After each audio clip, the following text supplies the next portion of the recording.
চোখের চিকিৎসার জন্য অভিষেক বন্দ্যোপাধ্যায়কে বিদেশে যাওয়ার অনুমতি। অভিষেক বন্দ্যোপাধ্যায়কে এই অনুমতি দিল সর্বোচ্চ আদালত। ৩ সপ্তাহের জন্য বিদেশে যেতে পারবেন অভিষেক বন্দ্যোপাধ্যায়, তবে কিছু শর্ত আরোপ করেছে সর্বোচ্চ আদালত।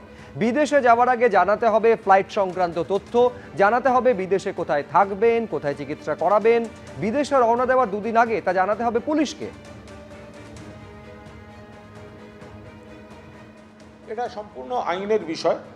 অভিষেক বন্দ্যোপাধ্যায়ের চোখে ভয়ানক চোট দুর্ঘটনায় হয়েছিল এবং একটি বিরল চোট, চোখের মণি ধারণকারী যে সূক্ষ্ম হাড়গুলো সেই হাড় চুরমার হয়েছিল, ফলে মণিটার ধারণ ক্ষমতায় গণ্ডগোল হচ্ছিল।